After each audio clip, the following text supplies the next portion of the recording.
मोदी सरकार ने बड़ा ऐलान करते हुए भाजपा के वरिष्ठ नेता और राम मंदिर आंदोलन के प्रमुख चेहरे लालकृष्ण आडवाणी को भारत रत्न देने का ऐलान किया है। प्रधानमंत्री नरेंद्र मोदी ने अपने ट्विटर हैंडल पर इस बात की जानकारी दी।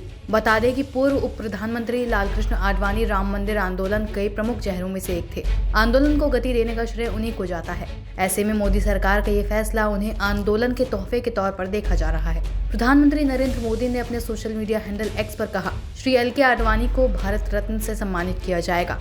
उन्होंने कहा, मैंने खुद उनसे बात करके बधाई दी।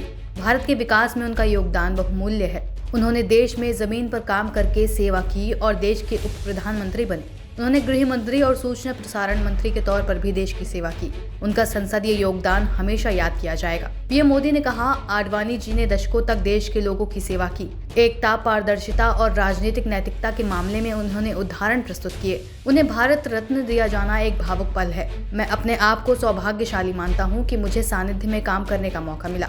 मैंने उनसे बहुत कुछ सीखा है। बहुत खुशी है मुझे भी, पूरे परिवार को, कि दादा को इतना बड़ा सम्मान, देश का सर्वोच्च सम्मान मिला है। निश्चित ही आज मुझे एक व्यक्ति जिसकी याद सबसे ज्यादा आ रही है वो मेरी माँ है, और माँ का दादा के जीवन में बहुत बड़ा योगदान रहा है, निजी जीवन में भी और राजनीतिक जीवन में भी। दादा बहुत खुश हैं। मैंने जब दादा को बताया, मुझे पता लगा और मैंने दादा को बताया, तो वो बहुत ही खुश थे। और उन्होंने यही चीज बोली कि जीवन में उन्होंने अपना पूरा जीवन देश की सेवा में लगाया। इसके लिए वो बहुत खुशगुजार हैं और प्रधानमंत्री श्री नरेंद्र मोदी का धन्यवाद करते हैं, और देश की जनता का, जिनसे वो असीम प्रेम करते हैं, उनका भी बहुत धन्यवाद करते हैं कि जीवन के इस पड़ाव पर उनको इतना बड़ा देश का सबसे सर्वोच्च सम्मान मिला। जनसंघ के समय से पार्टी को आगे बढ़ाने में आडवाणी ने क्या नहीं किया। अटल जी, आडवाणी जी, और खास करके चाहे वो देश के उप प्रधानमंत्री के प्रशासक हो या केंद्रीय मंत्री के रूप में, पार्टी के राष्ट्रीय अध्यक्ष के रूप में, और सांस्कृतिक राष्ट्रवाद की अलग जो देश में जगाई रथ यात्रा के माध्यम से। आज पूरी देखिए पार्टी कहां से कहां पहुंच गई। आज प्रभु राम का मंदिर बन गया।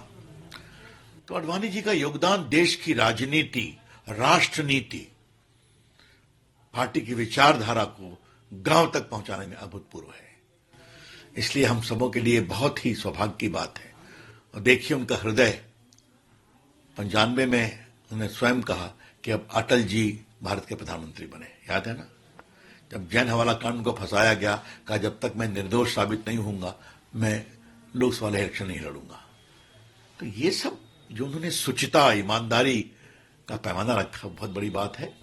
बता दें कि हाल ही में मोदी सरकार ने जननायक कर्पूरी ठाकुर को भी भारत रत्न दिया था। लालकृष्ण आडवाणी भाजपा के एकमात्र ऐसे नेता हैं जिन्होंने 3 बार पार्टी की कमान संभाली। पार्टी के गठन के बाद से उन्होंने भाजपा के लिए बहुत काम किया।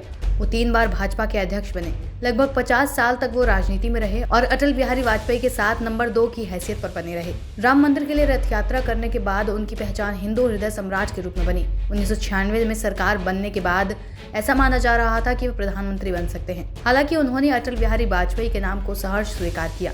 वो उस वक्त भाजपा के अध्यक्ष थे। उन्होंने अपने जीवन में त्याग और बड़प्पन के कई उदाहरण प्रस्तुत किए।